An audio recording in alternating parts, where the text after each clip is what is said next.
Okay, so today we're going to actually do this page. Yesterday I got a little ahead of myself and I jumped to lesson 4.8. So go ahead, pull out lesson 4.8, pages 95 and 96, and we're going to work on number recognition 0 to 5.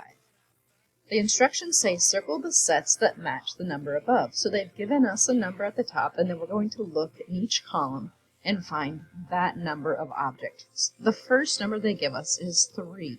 So I need to figure out which groups have 3. Do the arrows have 3? Yes, they do. I'm going to circle those. How about the cones? No, there's only 2. Stop signs, 1, 2, 3. Yes, that is a group of 3. Moving to the next column, this time they want me to find groups of 5. Are there 5 cars? No, just 1. Here's gas stations, and here's that representation again of 5. That 2 on top, 2 on the bottom, and 1 in the middle. That is 5, easily identified.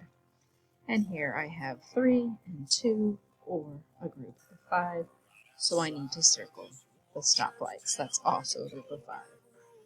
Now I'm going to go over here.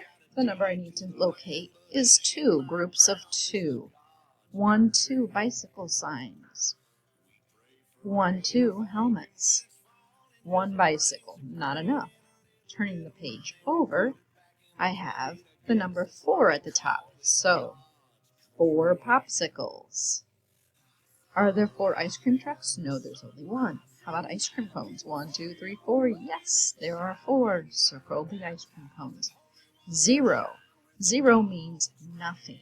So I have 2 pictures of parking lot. This parking lot has no cars. 0. This one has lots of cars. That's not correct. Now I'm going to circle the objects that represent 1. There is 1 girl here, and there is 1 boy here. This group has more than 1, so I'm not going to circle it. And that's all there is for today. Good work.